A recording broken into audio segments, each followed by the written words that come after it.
He has left her standing at the church door, said Lord Marbury, and laughed into his brandy. Voss took the stint fortune instead. 40,000 a year against a ruined gentleman's daughter. What would any sensible man do? Gideon, Duke of Thurlow, set down his glass with a care that made 3 men at the card table go quiet. Say her name, he said. Marbury blinked. Beg pardon? You have spent a quarter of an hour speaking of a lady you have not the courage to name. Say it, or say nothing further in my hearing. The room had gone very still. The fire in the club's grate popped once. Marbury's mouth worked, and then closed, and he found something urgent to study in his cards. Gideon rose. He did not hurry.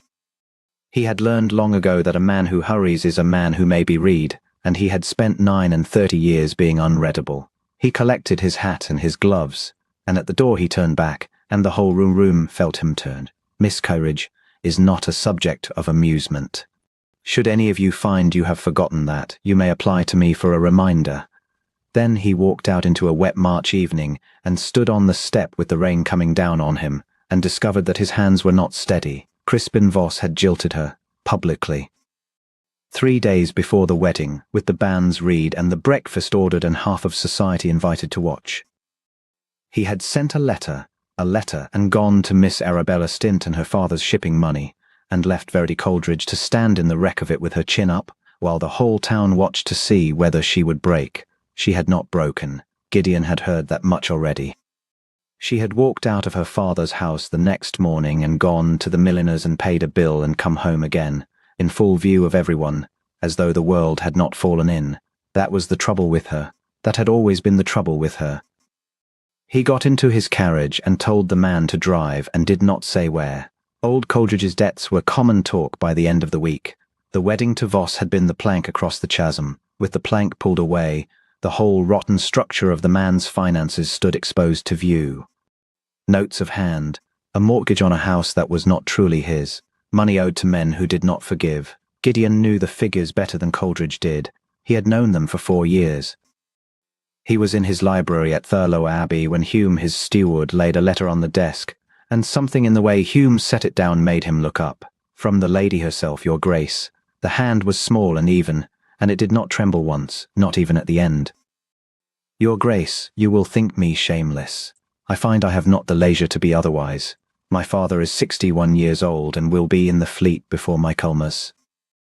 I have no fortune, no reputation left worth the name, and one thing only that a man in your position might conceivably want, which is a wife who will ask nothing of you and give you no trouble. I am told you have no wish to marry and every need of an heir. I am told you are cold. I do not mind cold. I have been warm and it burned the house down. If you should find any use in me, I shall be at the Lending Library in Hartwell on Thursday at 11, and if you do not come I shall understand it perfectly and never speak of it again to any living soul. V. Coldridge. Gideon read it twice. Then he stood at the window a long while with his back to the room, and Hume, who had served him 20 years, went quietly out and shut the door. She did not mind cold. She had written that to him in her own hand. As a woman offers a coin, she is certain will not be refused. She did not know. That was the thing he turned over and over, like a stone in his palm. She did not know that 4 years ago in a crush at Lady Ferrier's, she had stood by a pillar and given her chair to an old woman nobody else had troubled to notice, and that a man across the room had watched her do it and had not been able to look away since. She did not know what he had done that same winter or the winter after. She did not know that he had spent 4 years being scrupulously nothing to her, because a man of his temper does not lay hands upon a thing he wants. He stands back from it and guards it, and lets it be happy. She had been going to be happy. With Voss, Gideon had made himself believe that. He went to Hartwell on Thursday. He was there at 10:30. She came in at 11 exactly, in a grey gown that had been dyed for mourning and turned to daily use, and she saw him standing among the shelves and did not falter. She crossed the room and stopped a proper 3 feet from him and lifted her chin. You came, she said. You wrote. That is not the same thing. Her eyes were steady and very bright, and he understood, with a small cold shock, that she was terrified. Your Grace, I will not waste your morning. My letter was the whole of my case. I have nothing to add to it but that I am not a liar, and I do not weep, and I keep my word. And in return, my father's debts. She said it as though the words cost her teeth. Not for me. He is a foolish old man, and he has been the kindest father in England. He put me first every day of his life and never once learned to do sums, and now they will take his books and his chair and his name. If you settle what he owes, you may have from me anything a wife owes a husband, and I shall never once look at you as though you had bought me." The library smelled of dust and old leather. Somewhere behind them a clerk turned a page. Gideon found that his voice, when it came, was level. It was a thing he had trained into himself as another man trains a horse. "Your father's debts are already settled," he said. She went white. Not the pretty pallor of the drawing room, the real thing, all at once, as though a light had been blown out behind her face. "They are not. They will be by Friday." It was not a lie. It was, in fact, the cleanest thing he had ever said to her, and it was still a coward's answer, and he knew it while he said it. "That is not conditional upon your hand, Miss Coleridge. It is done whether you marry me or refuse me at the church door. You are free." She stared at him. Her mouth opened and shut. "Then why," she said at last, "would you marry me?" The true answer stood in him like a drawn sword, and he did not draw it. 4 years of silence had made him very good at that. "Because I require a wife," said the Duke of Thurlow, "and I have no patience for the marriage market. You are sensible, you are honest. You are, by your own account, indifferent to cold." His fingers had curled at his side. He made them open. "It is a fair bargain. But it is a bargain you may decline without cost, and if you decline it you will not see me again." She looked at him for a long moment, really looked, with those level grey eyes, and he had the disquieting sense of a door being tried once, gently, and found locked. She said. They married at the end of April, in the chapel at Thurlow, with 11 people present, and her father wept the whole way through and was not ashamed of it. She wore grey. She had no money for anything else, and would take none of his before the ring was on her hand. She had been quite immovable on that, and had said so in 3 sentences that left the modist speechless. So she came up the aisle in the same dove grey she had worn to the lending library, with a bit of old lace at the throat that had been her mother's, and her chin up. She was the loveliest thing Gideon had ever seen in his life, and he stood at the altar with his hands behind his back and his face like a shut gate. When the moment came he took her hand. Her fingers were ice. He held them a heartbeat longer than the service required. Just that, a heartbeat. And he felt her look up. "With this ring," he said, and his voice did not shake, "I thee wed. Plain gold." He had chosen it himself, in the end, after a fortnight of turning over rubies and sapphires and every gaudy thing his mother had left behind her, because he had once heard Verity Coleridge say to another woman, at a ball, that she thought the loveliest things in the world were the plain ones that had been worn a long time. She had not known he was standing near enough to hear. She never knew. She looked down at the band on her finger, and something moved across her face too quickly to be named, and then it was gone and she was composed again. Afterwards, in the carriage, she sat with her hands folded and said, "You need not make conversation, Your Grace. I do not require it." "Gideon," he said. She turned her head. "It is my name," he said. "You may use it, or not, as you please." She did not use it. But when they came up the long avenue and Thurlow Abbey rose out of the trees, grey and vast and cold as a cliff face, 300 years of Thurlow's glaring out of every window, he watched her look at it, and he waited for the thing he had seen in the faces of other women, the greed. "The calculation," she said quietly. "It must be very lonely." Gideon looked out of the other window at nothing at all for the rest of the drive. That night he stopped outside her door with his hand raised and did not knock. He was a man of iron habit, and he had held himself in check for 4 years, could hold a while longer. She had come to him out of necessity, with her father's ruin in one hand and her own in the other, and if he took what a husband might take upon his wedding night, he would never afterwards know, never in his life be certain, whether she had given it or paid it. So he lowered his hand. He went down to his study and sat until 3 in the morning with a ledger open before him that he was not reading, and above him the great house said nothing, and the candle burned down to its socket, and he let it. The Duchess of Thurlow kept her word. She asked nothing of him. It was, Gideon discovered by the end of the first month, a form of torture he had not anticipated. She rose early. She learned the names of the servants, all of them down to the boy who carried coal, whose mother was ill, a fact Gideon had employed a steward for 20 years without once being told. She had the west parlour opened, which had been shut since his mother died and aired, and its shutters thrown back, and when he came upon her there, she was on her knees on the hearthrug with a mess of old sheet music spread around her like fallen leaves. She looked up. She did not scramble to her feet. "There is a great deal of scarlatti in this house," she said, "and nobody has touched it in 20 years. Does that offend you, or may I? You may do as you please. That is not the same as saying it does not offend you."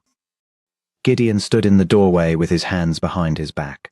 Sunlight came through the reopened shutters and lay across the boards and across her, and she was waiting, quite patiently, for an honest answer. "It was my mother's," he said. "She played badly and often. The house has been quieter without her, and I have not found the quiet an improvement." Verity's face changed. It was the smallest thing, a softening at the corners of the eyes, no more, and it went through him like a blade through paper. "Then I shall play badly and often," she said, "and you may bear it." She played that evening, and she did not play badly at all, and Gideon sat in a chair at the far end of the room with a book he did not open and understood, with the calm despair of a man watching a wave come in. That 4 years had been merely the rehearsal. He was careful. He was so careful. He gave her the household, the accounts, a settlement so generous that his lawyer had wanted it read aloud twice, and he gave her nothing whatever of himself, because to give it was to ask for something in return, and she had already paid. He learned her the way a man learns weather. She hummed when she was working and stopped the instant anyone came in. She could not abide pity and could smell it at 40 paces. She wrote to her father twice a week, long letters, and would not let a servant carry them, but walked them down to the village herself in all weathers. She read at meals when she thought he did not mind, and he did not mind, and eventually he began to leave books beside her plate, the ones he thought she would like, and say nothing about it. The first time he did it, she picked the book up and turned it over and looked at him across the length of the table. "Thank you," she said. "The cook is not to be blamed. It was Hume." "It was not Hume," said Verity. "Hume cannot read Italian." And Gideon, who had been a byword in 3 counties for a face that gave nothing away, felt the tips of his ears go hot and applied himself to his soup. In June there was the assembly at Hartwell, and he did not want to take her, and he took her, because she would not hide, and he would sooner have burned the town down than let her think he wished her hidden. They came into the room, and the room turned. Of course it turned. She had been jilted in the sight of all of them, and she had come back a duchess, on the arm of a man they were afraid of, and there was not one soul present who did not want to see how she would bear it. She bore it magnificently, chin up, her hand light on his sleeve. Her mother's lace, and the plain gold band, and no jewels at all except the pearl drops he had left on her dressing table 3 days before and had not mentioned, and which she never mentioned either, and which she was wearing. Gideon looked at the pearls at her ears for rather longer than was wise, and then, across the room, Crispin Voss. He was handsomer than a man had any right to be, and he had Arabella Stint on his arm, a pretty, brittle creature with too many diamonds and a look about the mouth of somebody who has been told, lately and often, that she has made a great catch and is beginning to count the cost of him. Voss saw them. Voss smiled and came over and bowed, and it was all perfectly correct, and Gideon wanted very badly to break his jaw. "Your Grace, Duchess." Voss's eyes travelled over Verity in a way that was just short of insolence. "Marriage becomes you remarkably. One is glad to see you so recovered. One is glad to be seen," said Verity pleasantly, "by anybody who happens to be looking. You were always looking somewhere else, Mr. Voss. It must be restful for you, having found a direction at last." Miss Stint's chin went up. Voss laughed, but it came a half-second late. "You always had a tongue," he said. "I own I did not expect His Grace to have a taste for it. But then His Grace has had a taste for a great many things concerning you, has he not? For a considerable time." The music went on. Somebody laughed at the other end of the room. Gideon said very quietly, "Voss." And Voss, who was a fool, but not the kind of fool who does not know a loaded pistol when it is levelled at him, looked into the Duke's face and went the colour of tallow, and bowed, and took his Heiress away. Verity did not move. Her hand was still on Gideon's sleeve, and had not tightened, and had not fallen away, and after a moment she said, without turning her head, "What did he mean? He is a spiteful man who has been humiliated. He meant nothing." "You are the worst liar in England," she said, "for a man who never speaks." Gideon looked down at her. There was colour high in her cheeks, and her eyes were bright and enormous, and they were standing in the middle of 100 people who would have given a year's income to hear this. "Dance with me," he said. "That is not an answer. It is not. Dance with me." She danced with him, and his hand came to her waist, and hers to his shoulder. And for 8.5 minutes the Duke of Thurlow held his wife at the correct and proper distance prescribed by every dancing master in the kingdom, and did not trust himself to speak once. And when the music stopped, he let her go as carefully as a man setting down something that would break. She was looking up at him. The chandelier was above her, and the light came down through the crystal and lay in her eyes. "Gideon," she said. It was the first time. He felt it go into him like a nail. "Ma'am," he said. And then Lady Ferrier bore down upon them with 3 daughters, and the moment closed over like water. They did not speak of Voss in the carriage. They did not speak at all. But when they came into the great hall at Thurlow, with one branch of candles burning on the table, because she had told the servants not to wait up, she stopped at the foot of the stairs and turned. "4 years ago," she said, "at Lady Ferrier's ball, my father lost £800 to Mr. Pargeter at whist and came home grey in the face. And 3 days afterwards Mr. Pargeter wrote to say the debt was forgiven, and would speak of it to nobody, and my father wept with relief and said God had been good to us." Gideon stood quite still. "Mr. Pargeter," said Verity, "has never forgiven a debt in his life. He would not forgive a debt to his own mother. Men change. Men do not change. Somebody paid him." She came up 1 step so that her eyes were nearly level with his, and her voice was not steady any longer. "And 2 winters ago, a woman at the milliner's told me that certain things had been said of me at a card table in town, vile things, the kind that finish a girl, and that the man who said them left England within the month and has not been heard of since, and that nobody has dared to repeat a word of it. Nobody. In 2 years, not even after Crispin left me on the church steps, when there was not a soul in England who would have troubled to defend me." The candles guttered. She was crying, which she never did, and she was furious about it, and she did not look away from him for a second. "They all know something," she said. "Every one of them. Voss knows. That is what he meant tonight.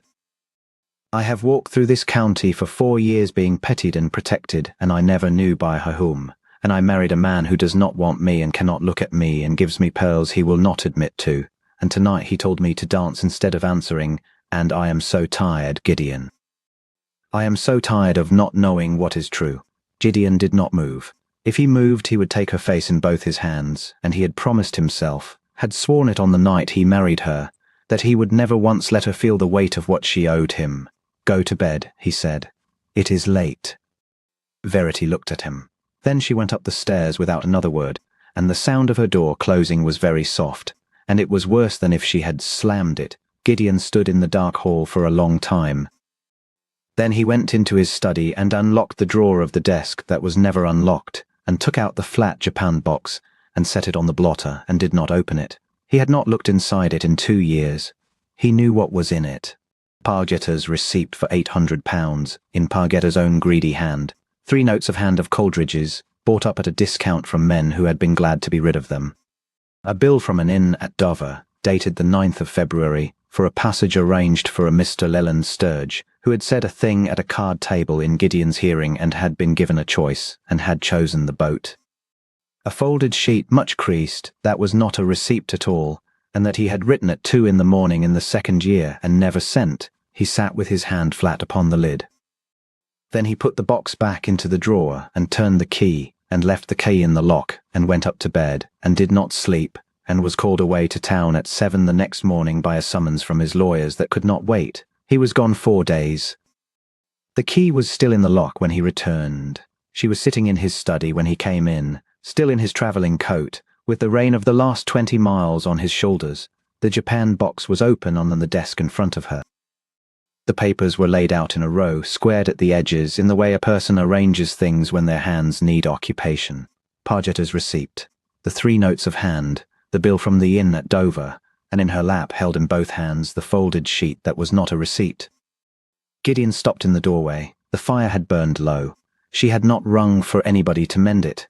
She had been sitting there, he understood, for some hours. "Hume told me you would be back before dark," she said. Her voice was perfectly steady. "I did not want you to find it afterwards, and think I had done it in secret, so I have waited, I have been sitting here since 2 o'clock waiting so that you should find me doing it. Verity. You left the key in the lock. She looked up at last and her eyes were red and dry now and terrible. You never leave a key anywhere. You are the most careful man alive. So either you have grown careless in 9 and 30 years for the first time, or you left it for me. Which was it? Gideon shut the door behind him. He crossed the room. He did not sit. He stood on the other side of the desk, with the length of the mahogany between them, because it seemed to him that she had a right to that distance. It was for you, he said. Verity closed her eyes for a moment. Her jaw worked. Say it, then, she said. Say all of it. Say it out loud, because I have been sitting here for 5 hours with your handwriting in my hands, and I do not trust myself to have understood. So the Duke of Thurlow, who had built his whole life upon the principle that a man says as little as possible and never what he feels, put his fingertips on the edge of his own desk and told her. 4 years ago at Lady Ferrier's, there was a crush at the top of the room and an old woman standing, and nobody would give up a chair to her, because she was nobody's aunt and had no money. You gave up yours. You did it quickly, so that she should not have to be grateful, and you went and stood by a pillar for 2 hours, and you were not once ill-natured about it, and you did not look about you to see who had noticed. He paused. A man noticed. She made a small sound. That same week your father lost £800 to Pargeter. Pargeter is a man who ruins people slowly for pleasure. So Pargeter was paid, and was made to write to your father that the debt was forgiven, and was given to understand what would follow if he ever spoke of it. That is the first paper. It is not a kindness, Verity. It was the act of a man who could not sleep. Gideon. 2 winters ago, he said, and his voice did not change, and it cost him everything he had. A man named Sturge said a thing about you at a card table. In my hearing, that would have finished you. He said it for the amusement of 5 other men, none of whom contradicted him. He was invited to withdraw the words. He withdrew them publicly before every man present, and then he was given the choice of remaining in England as my particular concern, or taking a boat, and he took the boat, and the 5 who laughed have not opened their mouths since, and never will. That is the bill from Dover. Verity was shaking her head slowly, over and over. Your father's debts, said Gideon, were bought up before you ever wrote to me, every note of hand. They were paid off on the Friday exactly as I told you, and they were bought in January, 3 months before Voss jilted you, when you were still to be married to him and I had made up my mind never to see you again. It was to be a wedding gift you would not know you had received. That is the ledger. You may check the dates. I have never lied to you, and I do not propose to begin. The rain hit the window. Somewhere far off in the house a door closed. And this? Said Verity. She lifted the folded sheet. Gideon looked at it for a long moment. That, he said, was written at 2 in the morning in the 2nd year, when it became plain that Voss meant to have you and that you were glad of it. It was never sent. It was never intended to be sent. A man is entitled to write a thing once, if he burns it or locks it away, and I did not have the courage to burn it. Give it to me. No, said Verity. She unfolded it. Her hands were not steady at all now. And she read it aloud, in the low, level voice she used for the things that mattered, and Gideon stood and listened to his own words come back to him out of her mouth. My dearest, for you will never read this, and so for once I may call you what you are. I have loved you since a Tuesday in November, when you gave your chair to a stranger and thought nobody saw. I have loved you through 2 seasons of watching you across rooms and saying nothing, because I am a cold man and a hard one, and I would ruin you as surely as frost ruins fruit, and because there is a young man who makes you laugh, and I have never in my life made anybody laugh. I want nothing from you. I have made certain arrangements which are none of your concern and shall remain so. Only be happy and let me have the keeping of your name, and I shall count that a life well enough spent. She stopped. She set the paper down on the desk very carefully, as though it might break. Frost ruins fruit, she said. Verity, you paid for my father's freedom before you had any hope of me at all. She stood up. She came round the desk. You made a man cross the sea for saying my name unkindly, and you never once told me, and you let me walk into your church in a dyed grey gown believing that you had taken me out of pity. You let me lie awake in that room for 3 months believing my own husband could not bear to look at me, and all the while it was that you would not be paid. That is what you have been doing. You have been refusing to be paid. You came to me in necessity, said Gideon. If I had taken your hand, if I had taken anything, you would never have known whether you gave it freely. That is not a thing a man can put right afterwards.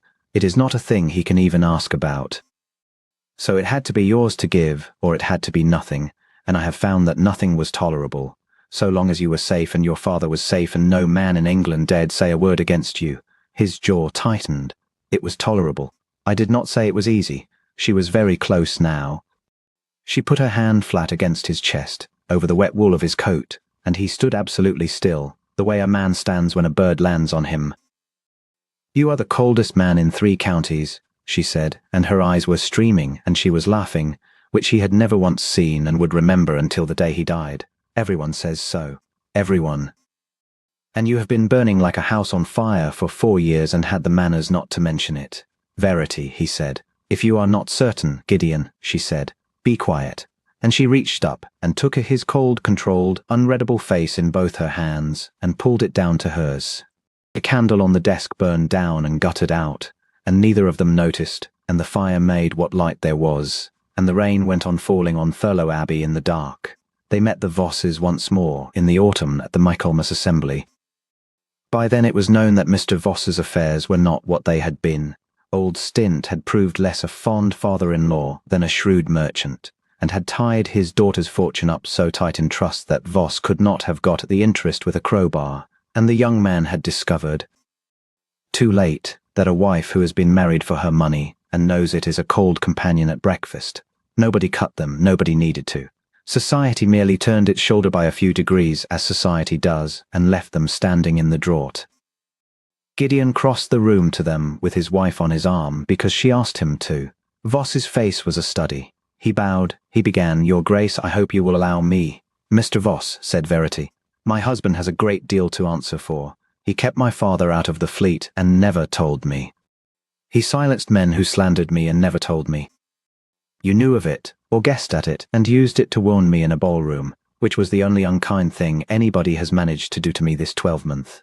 And I find I am not angry with you at all. She smiled at him, and it was gentle, and it was the most crushing thing Gideon had ever witnessed. You gave me up for £14,000. I hope it keeps you warm. Good evening. And she turned and drew her husband away, and Miss Arabella Stint that was stood in after them with an expression on her pretty, brittle face that Gideon almost pitied. Later in the carriage, Verity leaned her head against his shoulder, which she did now, whenever she chose, and which he had still not entirely recovered from. You have not said it, she remarked to the dark, not once, not out loud. You wrote it at 2 in the morning to a woman you thought would never read it, and you have never once said it to my face. Gideon looked down at the top of her head. At Thurlow the lamps would be lit, they always were now, in every room she might pass through, because he had given the order himself and had refused to explain it to Hume. He took her hand, the left one, with plain gold band on it, worn a little now, and the more beautiful for it, and lifted it, and pressed his mouth to her knuckles, and held it there. I love you, said the Duke of Thurlow, into his wife's fingers. I have loved you since a Tuesday in November. I shall love you when there is nothing left of me but a name on a stone, and you may consider that a settled matter and never trouble yourself about it again. Verity was quiet for a moment. Say it again, she said, and he did. All the way home, whenever she asked, in a voice that had once been famous for saying nothing at all, and behind them the lights of Thurlow came up warm out of the trees, and every window in the great cold house was burning.